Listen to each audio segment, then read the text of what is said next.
Grabe ka sa amok nimo ba?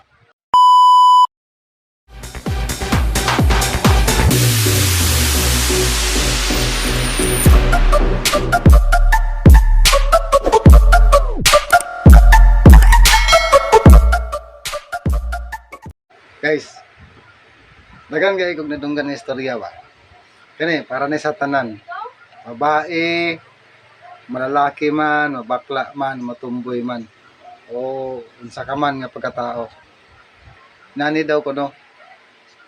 Kaming mga batignaw, hilig ko numi mo sa nga mga content nga wala biya mi kuan. Wala biya ko numi angay kay siyempre bati pa dyan may ginawa, bati pa dyan ang content. Pero mga guys, kanang mga hinawayon sa mga, sila ganit ko no, sila maghimo og mga vlog kay gwapo sila ko, maghimo ko no, gwapo pa sila kontra sa puwa. Pero sa totoo lang guys, di man na sila mailhan sa mga tao og gwapo. Kung wala may mga batignaw, di Oh my God! Wow! ba? Hindi na sila makitaan sa kuan kung gwapo na sila, kung wala may batignaw, so magpasalamat sila na kami mga batignaw na totoo lang, hindi na sila mapansin kung hindi nga batignaw ang dahilan.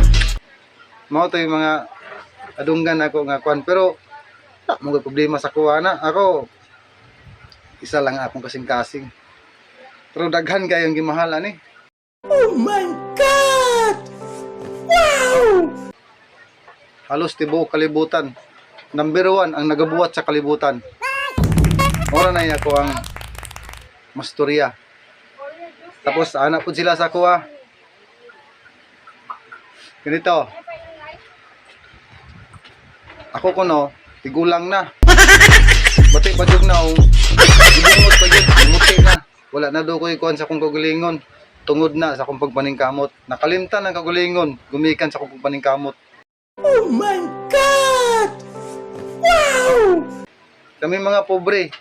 Dili mailhan ang mga dato kung wala may mga pobre. Sa tinuod lang. Kinsa may muani, kinsay magbasak, kinsay magbaligya og mga produkto kung tanan ta dato. Di ba? Ayaw mi ninyo tamaya mga pobre mi. Kay kami nga mga pobre, kami ang nakapadato. Tinuod na. Kami magdadaro, magsasaka, magbubuhat. Salamat na lang mo kaya daan na mga dato, naan mo din sa inyong kabutang nga dato na mo, di na mo mutama ka ng basakan, di na mo mutama ka ng kadaruhan, di na mo maglampas, maguna. So ako guys, proud ko nga pobre ko, kay kaila ko Ginoo. Mura na akong istorya sa mga hinawayon nako paras nako nga batignaw nga mga proud pobre.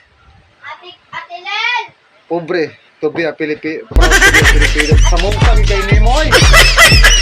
Grabe ka sa amok nimo ba?